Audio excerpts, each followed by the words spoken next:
Knowledge for Men, episode 103. Welcome to KnowledgeForMen.com, where you're going to grow into the man you want to be. Your life will never be the same again. I can guarantee it. Hey guys, one of the questions I've been getting a lot lately is, can you put together a list of the best books and success quotes from all of your guests and combine that into one guide? And so I've actually just done that. It's called the top 30 books and success quotes every man must live by. So out of all of the podcast episodes I've done, over 60, I finally put together this guide, and you can download it for free at kfmfree.com. Again, that's kfmfree.com. All right, so excuse my voice. I have coming down with a cold right now, but guys, I'm here with Dr. Jim White, best-selling author of What's My Purpose? A Journey of Personal and Professional Growth. And among many other things, he's had a wildly successful career in business, having sold 22 companies over 2 decades, most of which were failing companies that he revived into profitable businesses. All right, Jim, happy to have you on the show. Thank you, Andrew. All right, Jim, so let's jump in with a favorite success quote of yours or something that you've lived by and explain to the audience why. A quote that I live by: living life on purpose. If it's not worth living. Why? 55% of all first marriages fail. $200 billion a year is spent on stress-related diseases. Why? People not living on purpose. You start the journey. You wake up, and I'm going to be 66 years old in a few days here, and a lot of people wake up and say, "What's it all about?" Over the past 45 years, and all of my merger and acquisition work, which first career, one thing that came very clear, regardless of where I was on the globe, I'd go in and look at staff, and I'd see these long faces, people coming to work, shoulders down, heads down, absenteeism, and that's, well, there's something going on here. So I started approaching it and said, well, what are you all about? What do you want to do? Why do you get up every day? So we started incorporating that, and we started measuring the successes of that. And in our own companies, which I've owned and turned around and bought 23 of them, and we started measuring the success of applying the concept of purpose. And we started actually cutting our healthcare costs, our absenteeism, started to improve productivity, started improving innovation and creating innovation by just getting people aligned to who they are. And that's what you are all about as well, Andrew. And that's what your audience, your demographics of your men, they're always, yeah, I'm the breadwinner. I got all this stress. But am I really doing the things that's making me happy? And if I do that, can I pay the mortgage? And I think that quote gave us a good idea of kind of who you are and what you're about, but let's dive deeper now. Let's go into your story. Let's learn about how you got started with what you do. So go ahead, grab the mic, Jim, and share your story with us. Okay, journey. Throwaway kid at 5 years old. I'm from Georgia. Was abandoned as a kid. Lived with anybody that would take us in. Met my father for the first time at 10 years old, and went to live with him. Very poor in school at that time, and at the age of 16, I had to drop out of high school and go to work in construction. And Vietnam conflict was in the 60s, and I'm in that generation, so I went in the Army and volunteered for the Army in 67, and I was a Special Forces, and I was a Ranger in Vietnam, did 2 tours in Vietnam, disabled veteran, and that set the foundation for me. That became the home for as leadership skills and leveling the playing field. I got my GED, I dropped out of the first year of college, got out of the Army, got accepted to Georgia Tech. I have a civil engineering degree from Georgia Tech. Then went to work for a company called Ingersoll Rand Company, which is at that time, a $2 billion publicly traded company that did construction and mining equipment. Moved very rapidly through that organization, and went in an international group. And I was the Middle Eastern manager for Ingersoll Rand for 3 years, headquartered in Riyadh, Saudi Arabia. Got promoted to vice president of the construction and mining group, the youngest in the history at 29. Moved to Woodcliff Lakes, New Jersey. was sitting in this big office, had everything, no debt, making a lot of money for a country boy. Woke up one day and I said, I'm absolutely miserable. I went into the chairman, Tommy Holmes is his name, chairman of the board, and I said, Tommy, this is not working for me. We had an underperforming division within Ingersoll Rand, and I said, I'd like to buy it. So we agreed, and that started my M&A career. And that was in 1980. I started my first business in 1980. And I started buying and selling companies. And from 1980 to 1991, I bought 23 around the world, all industries, all walks of life. The last one I owned was in Belgium. It was called ACEC Centrifugal Pumps. We manufactured pumps for the oil and gas industry. It was a 100-year-old company that we bought from, actually Westinghouse owned it at that time. And I bought it and took it to $780 million in 7 years and sold it to Borg Warner in 1991 and retired and moved to Carmel, California, where I reside today, and started doing speaking engagements with different organizations. Come and tell us how you did this deal here.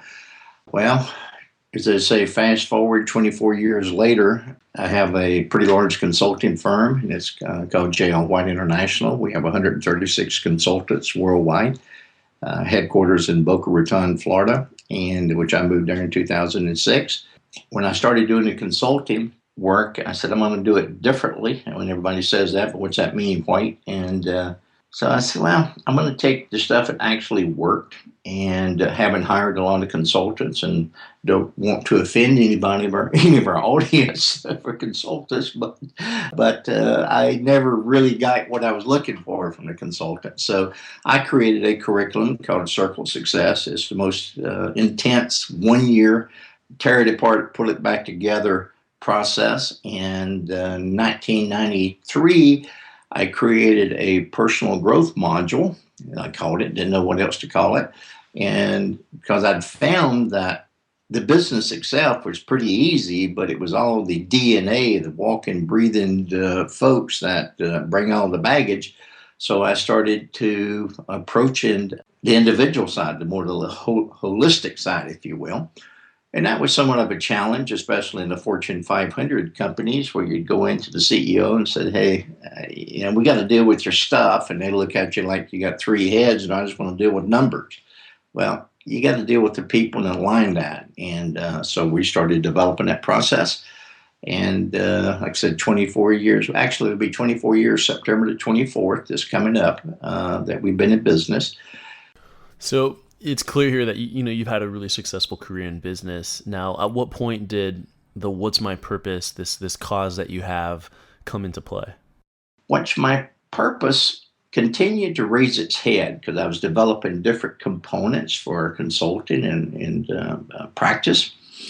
And I was working with Stanford University, and one of the guys said, God, Jim, could you do a 3-day workshop for our family and friends? And because this purpose thing is really resonating with us. Well, being a peddler, I said, sure. So I went and created a curriculum and started doing the 3-day retreats. I'd bring families, I'd bring people about getting married, or if they're going through the divorce or financial problems, and etc. So that continued until 2006.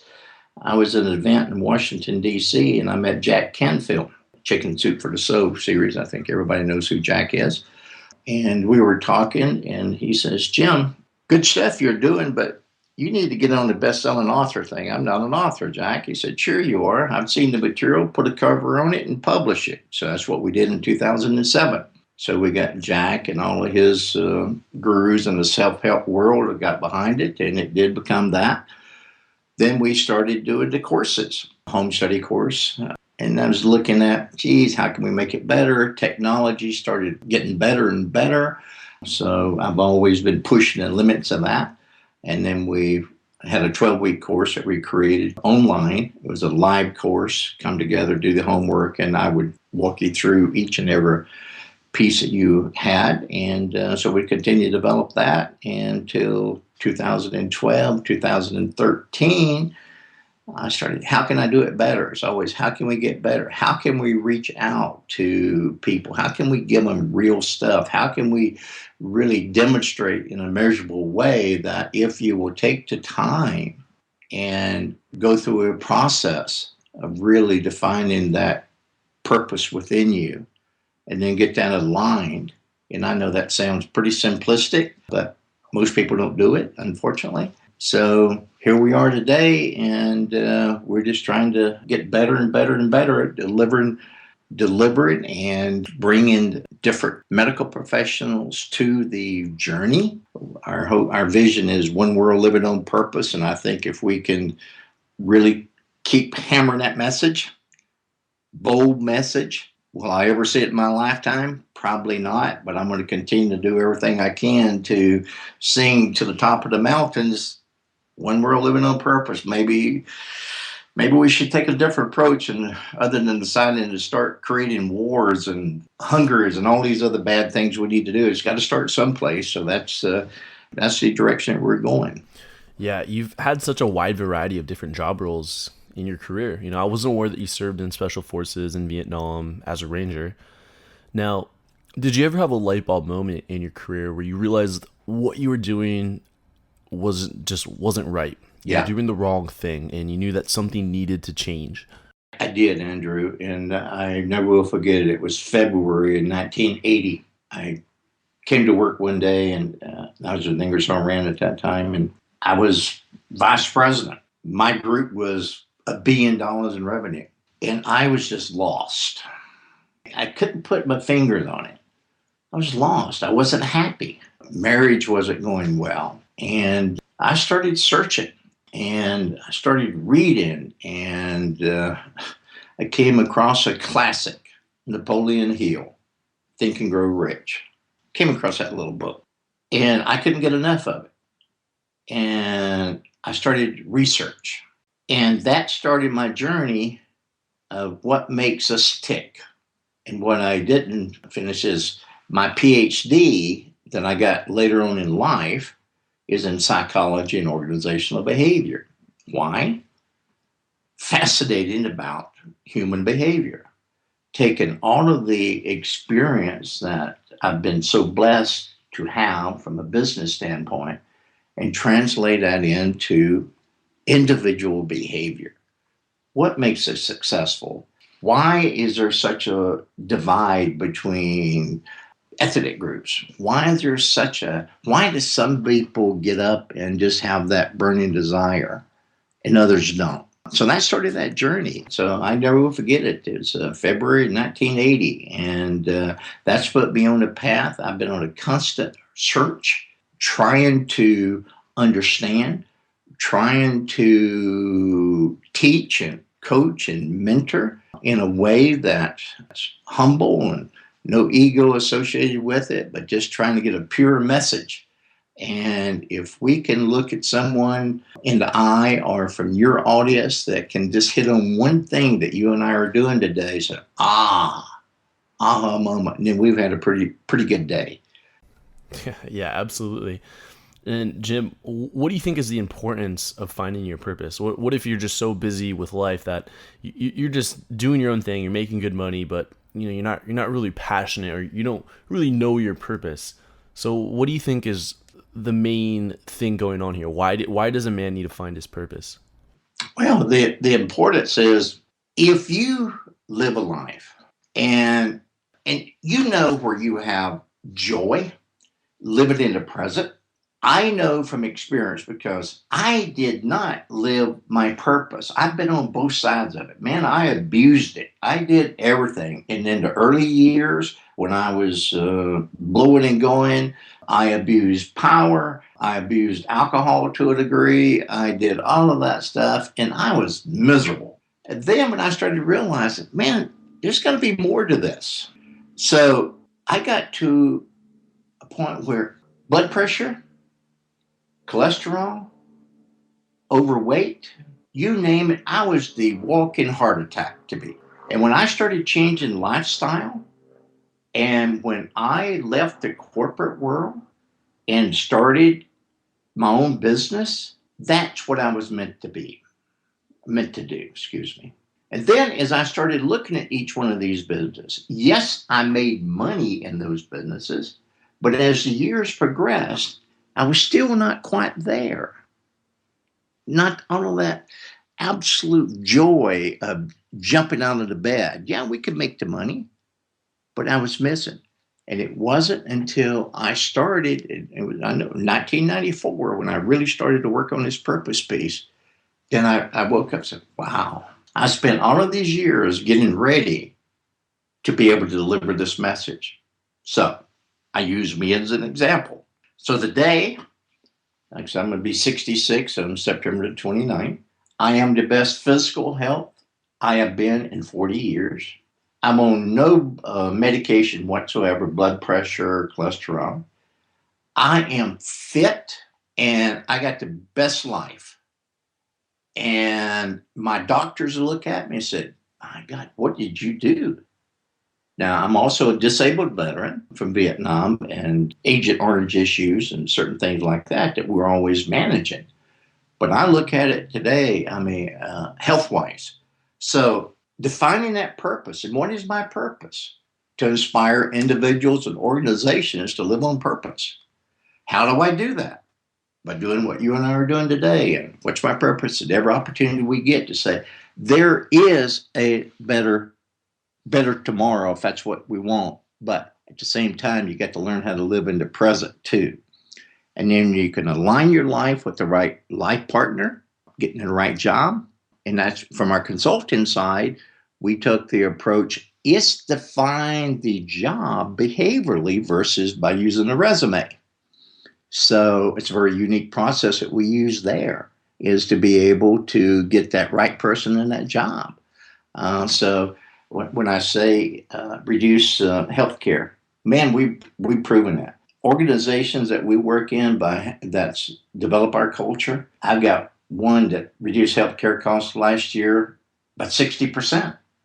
Well, we know in America today, and I know you have an international show, but in America today, that's one of our biggest costs, right, is healthcare costs, both for single entrepreneurs. We got a lot of single moms, and we got a lot of people that really don't have healthcare. Well, I'm saying that here's an alternative, and that's what we are seeking to do in our What's My Purpose 3.0, is to kind of bring some alternative healthcare to the table too. That's a whole different process that we're laying out there. Huh. And Jim, you've had a lot of different job roles in the military, higher education, and business. And do you feel like this life experience is what has helped you find your purpose? It was because you've done so many different things that you're now more closely aligned with what you should be doing. Yeah, by far. And as I said, what's interesting in this journey, in which I was very embarrassed, and finally within the past 5 years got to the point of saying, I dropped out of high school in the 10th grade. I was very embarrassed over that. Having that experience, having my childhood, I don't look at it myself as a victim whatsoever. Those life experiences prepared me for the next stage. So I was blessed. I look at milestones in my career. The military gave me the foundation. I credit all of my leadership and my curiosity for education to the military, my military training. And hands down, I got some of the best training in the world. And I looked at the people to my left and my right. That particular environment was a level playing field. If I go perform, I don't care if you come from the richest family in the world and I'm a throwaway South Carolina boy. If I go perform and create value, I have an equal playing field. So that set a foundation. Then as I moved through my different jobs, it was that broad experience that allowed me to experience different elements of my life and determine what I did not want. And I get bored very easily as well. So that's curiosity for us, searching and always asking that question, what if, or what's next? And I know you speak to that a lot. And I know you speak, I think, confidence, right? And all of that built confidence in me especially my military training. And then when I started getting promotions in the Fortune 500, I continued to build confidence. Why? Because I was using the confidence and the continuing education and the study, and it's a journey. That's what I say there. It's a journey. You got to be a lifelong student to really understand what makes you tick, and always keeping it fresh in your relationships, keeping it fresh as to, oh, am I supposed to be doing this? Is this my true purpose? And Jim, what do you think is preventing people from finding their purpose and living their purpose? Fear, absolute fear. Fear of the unknown. Is that a massive statement? Yeah. Is it something that people have heard before? Yeah. But we see this every day. And fear, just absolute fear. Fear of stepping out or taking a chance, or fear based on decisions that we made. I see people today that are in relationships that they don't know how to get out of them. So they just stay status quo. So fear. And another one, lazy. I say a lot of people are just lazy. They don't want to do the work. They just don't want to do the work. I don't want to do, but I want it to be better. I said, well, how's that going to work for you? They just don't want to do the work. So fear, and as you can tell, sometimes I'm become very popular on the platform because we got to, our job is to call it to what it is, but not passing judgment on anyone. We're speaking truth. It's fear. Are you willing to do the work that's necessary in order to dig deep to determine what that purpose is, to create that quality of life that you choose for yourself and your family? That's it. End of the day, that's it. Yeah, absolutely. And I think what it is people have reached a level of complacency because they're not in pain. And maybe they worked really hard in the past to get themselves out of pain or get themselves out of a challenging situation. But, if you're not in pain, then sometimes there's nothing that's really burning you or pushing you in another direction or to change or try something new because everything's pretty good. Yeah, very well said, Andrew. And I like that. They're not in pain. And you got to be a constant student of life, living today. I was so excited about our discussion today. I saw the work that you were doing, and just to have the network and for us to be able to share. So what I'm talking about, nothing's any more important to me right now than the discussion that we're having. There is not a distraction whatsoever. And where I'm going with that, being present, being in the moment, enjoying the opportunity and enjoying the freedom to remove the shackles and say, yeah, this is what I'm supposed to be doing. This is good for me. Yeah, I can make money at it. How much do I need? How much is enough? Well, it's different for different people. But for me, money just gives you options to be able to do those things and to do what you want to do and to be able to get attention for other people to help them develop a better life. And any advice for people who have done the work, they have found something they're passionate about, they know their purpose, yet they're failing at it? Oh, absolutely. And you and I both know that's occurring, unfortunately, too much right now. What I would say right now, if you're failing at that, you should look at your business model. And I'm kind of taking it from an entrepreneurial hat perspective. You look at your business model. You've got to look at, do you have the right team? And unfortunately, most people are failing because they don't have the funding. They don't have the capital. Well, I wished I was 40 years younger. I have never seen as much opportunity as there is today for entrepreneurs in access to capital. And people are, oh my goodness, Jim, how can you say that? It is absolutely true. You got a purpose, you got an idea, you got a proof of concept, you're clear on your goal, you're clear on your vision, you get the right team. There's plenty of funding out there. Plenty of funding to do that. So summation there is, if you're failing at it, is take a look at your business model, is take a look at your target audience. You probably missed the audience. And you did something extremely wonderful when we started. We talked about, here's our demographics. You got to know where you're going and what you're trying to sell. You got to keep in mind, you're not trying to sell anybody anything. And that, I know I get challenged when I make that statement a lot. And what I mean by that is, if I have a product or a service that's going to make your life better, enhance the pain and show it how it can go away, I got to find that. And the biggest thing is just getting the right team. I mean, it's so important to have the right team. My COO has been with me 30 years. He's actually retiring in December. We started off together, and we've taken this journey together. And it's just getting that right people. Trust. Friend of mine, Stephen M.R. Covey, great book, and you're probably familiar with it. You probably know Stephen M.R., Speed of Trust. And we've done some work together, and where we've taken that whole concept and tying it into markets, and reason people fail is trust. They don't trust you. So you get to make sure that you're trust. And what's that mean? If you say you're going to have a phone appointment at 1 o'clock, it doesn't mean 1:01. It means doing what you say. It's the small stuff. Yeah, and there's always something about people living with purpose. They have more energy, more drive, and enthusiasm for life. They just wake up with that conviction to move forward. They don't have that dull sense of complacency, that laziness, that lethargic feeling. When someone is doing what they should be doing, I feel that this is when they are most alive and fully living. Mm-hmm.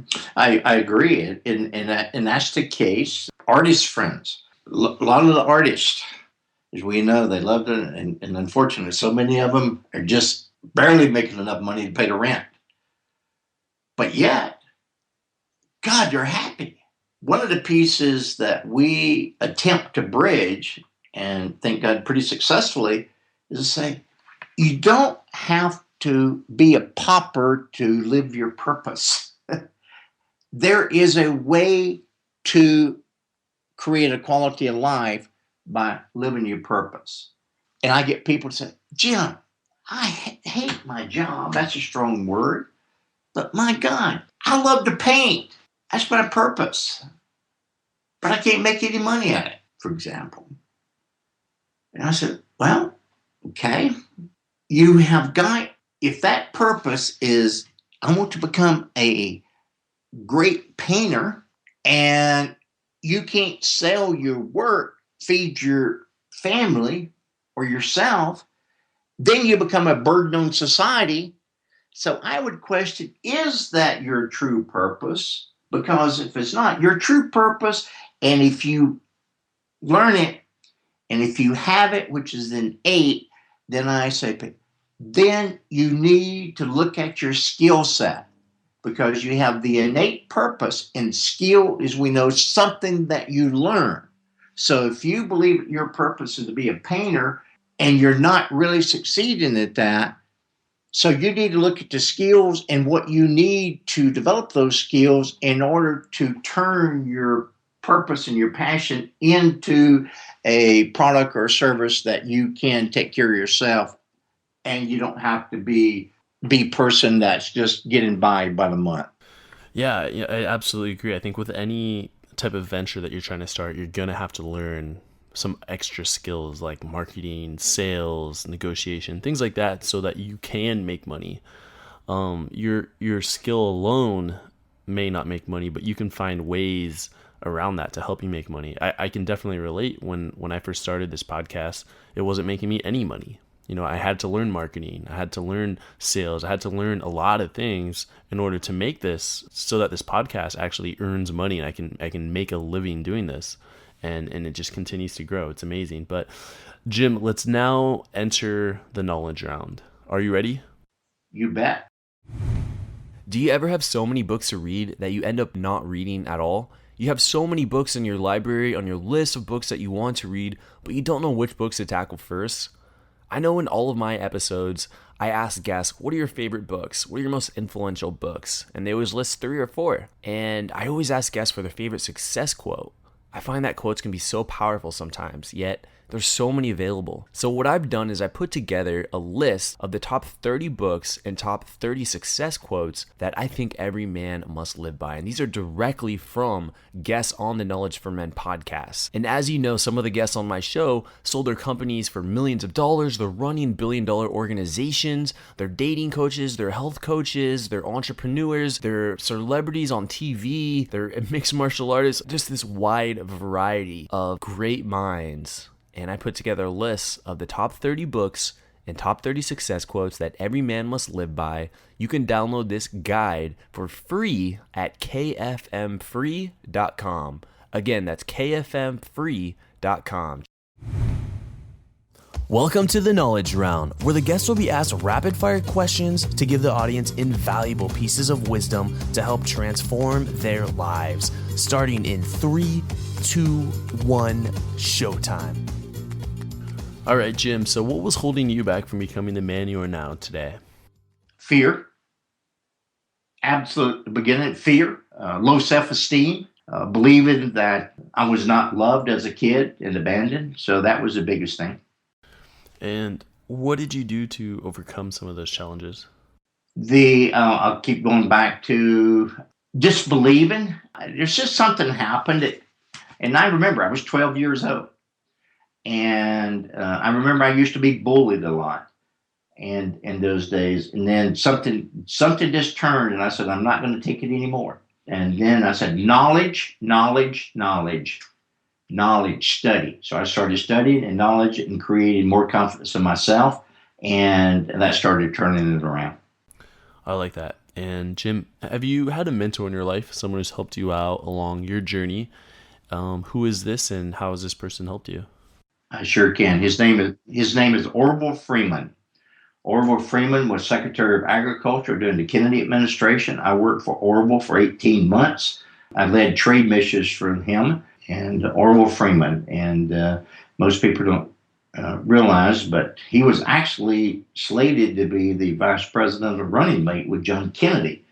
And a little inside history there. And they decided that they could not win, and so they went with Johnson. But Orville Freeman, I got lucky. I met him at an event, and he thought I was a pretty cool young man. He took me under his wings, and he became my number one mentor. And did you guys ever have a moment where he gave you some really good, valuable advice? Oh, yeah, absolutely. He gave me a lot of words. The biggest thing that he gave me, I used to have a pretty short fuse, and he said, if you don't control that temper, it shows extreme weakness. And Jim, what are your 3 most influential books, and if you can explain why? Think and Grow Rich. Napoleon Hill opened up my thinking to that you can do anything. Obviously, I got to go with my own book, What's My Purpose? Because I wrote it. And, John Kennedy's, God, I'm just going blank, Andrew. Help me out here. John Kennedy, Profiles in Courage. And why Profiles in Courage? Because it just goes to that can-do spirit and how to overcome pain and leadership. All right, I'll have to check that book out. And for all the listeners, you can get a free audiobook. If you go to kfmbook.com, you can get one of these books in audiobook format for free. That's kfmbook.com, along with the whole library of books that they have there. And now, scenario here for you, Jim. Imagine you had 60 seconds with your 20-year-old self. What would you tell him to do, and what would you tell him not to do? I would tell him to define that purpose and start living it sooner. Tell him what not to do. Stay away from any alcohol or anything that could abuse the body or create pain for anyone else. Yeah, that's funny. I mean, it's usually drinking or some girl that every guy's like, oh, I wish I didn't do this. Stay away from her. I left a female out, but I have my share of that too. So yeah, I'm sure everyone does. All right, and so now, Jim, just kind of reflecting back on your life, and you've done so much. You've had a wide variety of different roles and success in business. Looking back, what would you say is your philosophy on life and success? Perseverance. And if you get knocked down, get up. And that is cliche for most people, but it's true. You're going to have failures. plan for failures, and it's your ability to deal with those. So I've had plenty of failures and perseverance and believing in yourself. And those things are so simple and we hear those all the time. But sometimes we just have to stop and reflect and say, there's a reason why we keep hearing these all the time. It's a, I had a client this morning I was talking to, and he says, Jim, I've heard that in my entire life. And then we had a pause, and I said, then why are you still miserable if you know all of that? Geez, I'm paying you too much money to tell me that simplistic stuff. Okay. And then why aren't you doing it? Well, it's an excuse. It's called denial, which is not the river in Egypt. So you've got to make sure. So it is the simplistic, and sometimes it's the simplest. That's the most obvious, and it's the one that we do not address. It's the simple stuff. Consistency. Yeah. And, after reading so many personal development books, essentially, even biographies, essentially, there's just a few core themes in all of them. Like, after you read so many, yeah, of course, they're written differently. They have a different backstory, and they might have their own acronyms and words for these things. But really, the foundational stuff is the most powerful stuff, is what I want to lead to. So now, Jim, let's go into what you're working on now. Like, what's really exciting you today? I know you're really passionate about some projects that you're working on right now. Oh, what's getting out of my bed in the morning is our new launch of What's My Purpose 3.0. It's going to be a comprehensive, interactive website, mobile applications. It's going to be supported by some of the best minds in the world. My vision is to create an alternative healthcare system as well. One-stop place to be able to take that journey of defining purpose, then implementing it. And then we have a business incubator component as well. As you go through that process, the big ideas are going to come. And I said, okay, well, a great idea. I want to put you over here. We're going to put you, we're going to get you started. We're going to walk with you. We're going to show you how to get funded. We're going to show you how to launch this.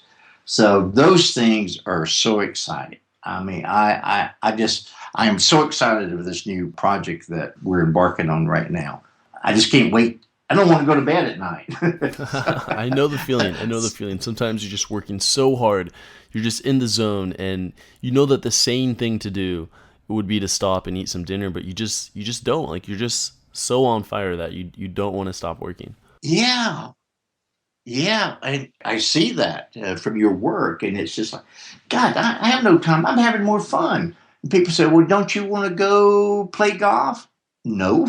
I'm having too much fun. I'm having too much fun doing this. But there's one thing. I'm an aerobatic pilot as well. So my aviation is my therapy, if you will. So I go get that in. And but yeah, that gets me out of bed all day. What we're doing for 3.0, What's My Purpose? And I think it's going to be.